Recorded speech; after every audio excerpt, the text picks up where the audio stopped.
नमस्कार, मनीषा टेस्टी रेसिपीमध्ये तुमचे सर्वांचे मनापासून खूप खूप खूप स्वागत। आज आपण बघणार आहोत घरच्या घरी खारी कशी बनवायची ते, जी आपण सकाळच्या नाश्त्याच्या वेळेस किंवा संध्याकाळच्या चहा सोबत आपण ही खारी आवडीने खाऊ शकतो। तर एकदम क्रिस्पी आणि खुसखुशीत खारी कशी करायची ते मी तुमच्या सोबत इथं शेअर केलेले आहे, तेव्हा हा व्हिडिओ तुम्ही शेवटपर्यंत पहा आणि आवडल्यास लाईक, शेअर आणि सबस्क्राईब करायला मात्र विसरू नका। चला तर मग रेसिपीला सुरुवात करूया। आता खारी करण्यासाठी इथं अगोदर मी एक बाउल घेतलेला आहे आणि त्यामध्ये मी आता 1 कप भरून मैदा टाकून घेणार आहे। तुम्ही कपाऐवजी कोणत्याही वाटीचं बाउलचं माप घेऊ शकता। आता त्यामध्ये मी अर्धा चमचा मीठ घालून घेतलेले आहे व 1 चमचा छोटा ओवा घेतलेला आहे। त्या अशा हातावर क्रश करून टाकून घ्यायचे आहे, म्हणजे खूप छान टेस्ट लागते ओवांची। नंतर ते व्यवस्थित मिक्स करून घ्यायचं आहे। तेलाचं मोहन घालून घेणार आहोत। इथं मी थंडच तेल घेतलेलं आहे। 3 चमचे भरून तेल टाकून घ्यायचं आहे आपल्याला त्याच्यामध्ये। आता हे व्यवस्थित मिक्स करून घ्यायचं आहे। तेल सगळीकडे पिठाला मैद्याला लागलं पाहिजे असं मिक्स करून घ्यायचं आहे या पद्धतीने। त्यामुळे खारी एकदम खुसखुशीत आणि क्रिस्पी येते। आता त्यामध्ये आपण पाणी घालून घेणार आहोत आणि एक डो तयार करून घेणार आहोत। तर त्यासाठी थोडं थोडं पाणी टाकायचं आहे आपल्याला, एकदम पाणी टाकायचं नाही। तर असं मळत जायचं आहे कणिक, थोडं थोडं हातावर पाणी घ्यायचं आणि अशी कणिक मळत जायची आहे। आपल्याला जास्त कडक असा डो तयार करायचा नाही आहे, तर सॉफ्ट असा म्हणजे मऊ डो तयार करून घ्यायचा आहे आपल्याला। नंतर त्याच्यावर 1 चमचा मी तेल टाकून घेतलेलं आहे व परत थोडंसं मी आता हे कणिक मळून घेणार आहे। हे बघा या पद्धतीने। आता आपण हे 10 ते 15 मिनिटासाठी रेस्ट झाकून ठेवून द्यायचं आहे। आता आपण साजूक तुपाची आणि मैद्याची पेस्ट तयार करून घेणार आहोत, साठा तयार करून घेणार आहोत आपण। तर त्यासाठी मी इथं 3 ते 4 चमचे साजूक तूप घेतलेलं आहे एका वाटीमध्ये आणि 2 ते 2.5 चमचे मी इथं मैदा घेतलेला आहे। तुम्ही इथं कॉर्नफ्लॉवरचाही उपयोग करू शकता। 2 चमचे मैदा आणि 1 चमचा कॉर्नफ्लॉवर टाकायचं, ते व्यवस्थित पेस्ट तयार होते। 10 ते 15 मिनिटं झालेली आहे आणि इकडे बघू शकता कणिक एकदम मस्त मुरली गेलेली आहे। हे बघा एकदम मऊसूत असा गोळा तयार झालेला आहे कणकेचा। आता आपण ते लाटून घेणार आहोत। तर आता इथं खारी करण्यासाठीची जी पद्धत आहे ती मी तुम्हाला दाखवणार आहे। तर अगोदर मी सगळा गोळा असा व्यवस्थित मळून घेणार आहे 1 वेळा। नंतर तो गोळा असा व्यवस्थित गोलाकारमध्ये करून घ्यायचा आणि चाकूच्या साहाय्याने असे त्याचे 4 भाग करून घेणार आहे मी या पद्धतीने। जेव्हा आपण गोळा असा गोलाकार मळतो तेव्हा असे लेयर तयार होतात त्याचे। नंतर आता आपण एकावर एक असे ठेवून 4ही गोळे व्यवस्थित दाबून घेणार आहोत आणि ते व्यवस्थित आता असे या पद्धतीने लाटून घ्यायचे आहेत। आपल्याला जास्त लाटायचे नाहीये, तर थोडासाच मोठा करायचा आहे आपल्याला हा गोळा। कणिक जर थोडी पाटाला चिकटत असेल तर थोडं पीठ टाकून घ्यायचं किंवा तेलही लावलं तरी चालेल। आता मी हा गोळा थोडा मोठा लाटून घेतलेला आहे या पद्धतीने। जास्तही मोठा लाटायचा नाही आपल्याला, पोळीपेक्षा लहानच लाटायचं आहे। आता मी चाकूच्या साहाय्याने असे 4 भाग करून घेतलेले आहे या पद्धतीने आणि आता आपण त्याचे असे गोळे तयार करून घेणार आहोत छोटे छोटे। तर या पद्धतीने असा गोळा तयार करून घ्यायचा आहे, हे बघा। आणि त्याचे जे वरचं टोक आहे ते असं व्यवस्थित दाबून घ्यायचं आहे, म्हणजे ते व्यवस्थित लाटले जातात। तर इथं कणकेचे 4 गोळे छोटे छोटे झालेले आहेत तयार। तर आपण ती कशी लाटायची पोळी आता ते बघणार आहोत। तर आपल्याला अगोदर असा गोळा घेऊन व्यवस्थित लाटून घ्यायचा आहे आणि आपल्याला ही पोळी बारीक लाटायची आहे, पातळ लाटायची आहे।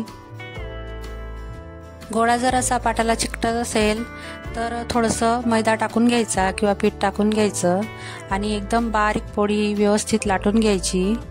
जेवढी तुम्ही बारीक पोळी लाटाल तेवढं खारीचे लेयर असतात ते एकदम छान येतात, जास्त पडतात। आणि आता इथं बघू शकता पोळी आपली लाटली गेलेली पूर्ण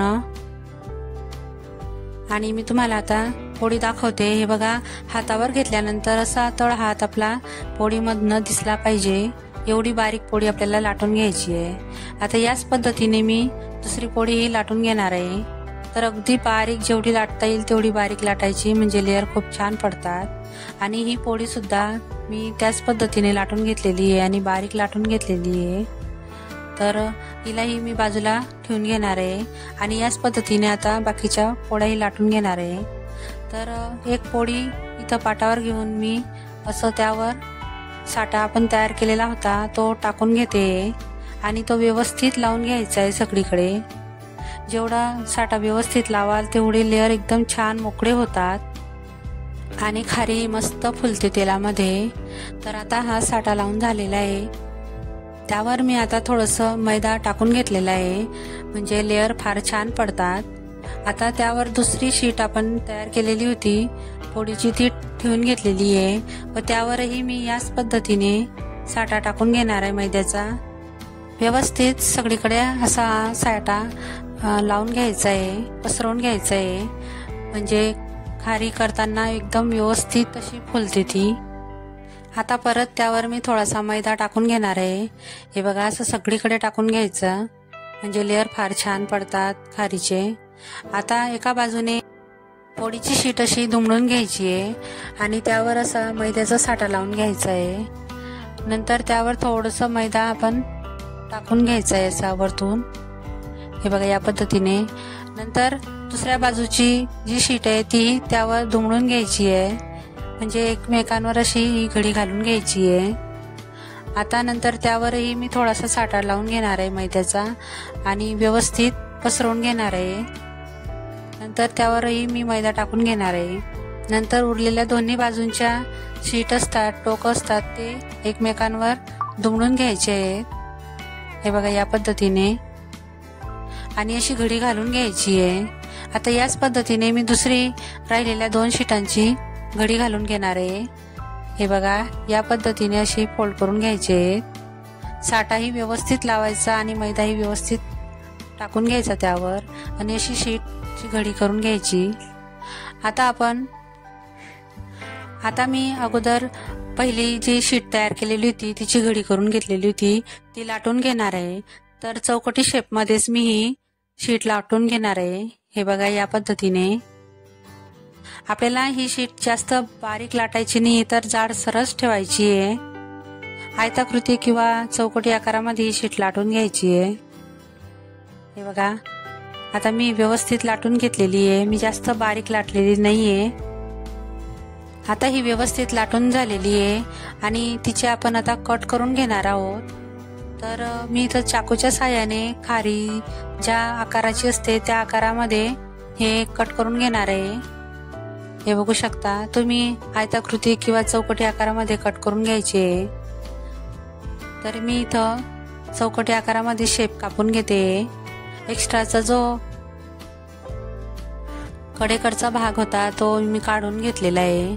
तर आता इथं बघू शकता खारी एकदम व्यवस्थित लाटली गेलेली व कट व्यवस्थित झालेली आहे। एकदम जाडसर अशी खारी लाटून घ्यायची आहे, जास्त जाडही नाही आणि जास्त बारीकही लाटायची नाहीये, पातळही लाटायची नाहीये। तर मध्यम जाडमध्येच ही पोळी लाटून घ्यायची व व्यवस्थित कट करून घ्यायचे खारीच्या आकारामध्ये। तर इथं एक गोष्ट लक्षात ठेवायची की पोळी लाटताना जास्त पातळ लाटायची नाही, नाहीतर खारी ही व्यवस्थित फुगत नाही, तिचे लेअर व्यवस्थित पडत नाही आणि त्यामुळे ती पापडी सारखी होते। त्यासाठी व्यवस्थितच ही लाटून घ्यायची आहे। आता हे बघा मी दुसरी शीटही या पद्धतीनेच व्यवस्थित कट करून घेते आणि जाडी बघू शकता तुम्ही एकसारखी आलेली आहे। आता एका प्लेटमध्ये मी हे सगळे खारीचे जे स्लाइस आहेत ते काढून घेते। आता आपल्याला खारी तळून घ्यायची, त्यासाठी मी कढईमध्ये तेल गरम करायला घेतलेलं आहे। तेल आपल्याला जास्त कडक गरम करायचं नाहीये, तर तेल थोडंसं गरम झाल्यावर लगेचच आपल्याला खारी यामध्ये सोडायची आहे। तर एक एक करत मी अशी खारी टाकून घेते। गॅसची फ्लेम अगोदर हाय ठेवायची, कारण तेल आपलं व्यवस्थित तापलेलं नसतं आणि जोपर्यंत आपण खारी तेलामध्ये टाकतो तोपर्यंत गॅसची फ्लेम हायच ठेवायची। नंतर 1 ते 2 मिनिटांनंतर जेव्हा आपण खारी पलटवतो तिला, तेव्हा आपण गॅसची फ्लेम लो करून घ्यायची आहे। नंतर परत 1 ते 2 मिनिटं खारी अशीच एका बाजूने तळून घ्यायची नंतर तिला पलटवायची, तेव्हा गॅसची फ्लेम परत मीडियम करून घ्यायची, हाय करायची नाहीये आणि मीडियम फ्लेमवर त्याला व्यवस्थित तळून घ्यायची आहे। याच पद्धतीने लो ते मीडियम फ्लेमवर ही खारी व्यवस्थित तळून घ्यायची आहे, म्हणजे तेलाचं टेम्परेचर हे व्यवस्थित राहतं। आता बघू शकता खारीला एकदम व्यवस्थित गोल्डन कलर आलेला आहे, म्हणजे आपली खारी तळली गेलेली व्यवस्थित आणि तिचे लेअरही बघू शकता किती छान आलेले आहेत, एकदम सुटसुटीत आणि मोकळी अशी झालेली आहे। आता खारी तळून झालेली आहे, मी सगळी खारी आता एका झाऱ्यावर काढून घेणार आहे। बघू शकता लेअर किती छान आलेले आहेत।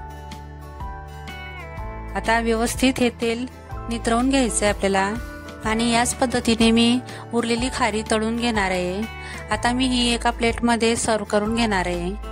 तर बघू शकता एका कप पासून आपली एवढी खारी तयार झालेली आहे, एकदम खुसखुशीत क्रिस्पी आणि एकदम जास्त लेअरवाली आपली खारी तयार झालेली आहे। अगदी मार्केटमध्ये मिळते तशी।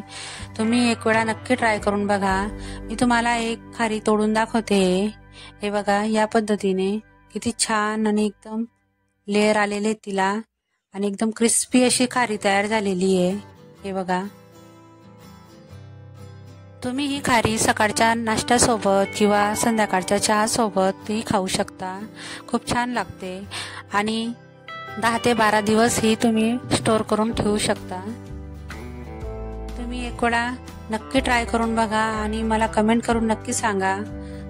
तुम्हाला जर माझे व्हिडिओ आवडत असतील तर प्लीज माझ्या चॅनलला लाईक करा, शेअर करा आणि सबस्क्राईब करायला मात्र विसरू नका। चला तर मग पुन्हा भेटूया अशाच एक नवीन रेसिपी सोबत। तोपर्यंत मस्त खा आणि स्वस्त राहा।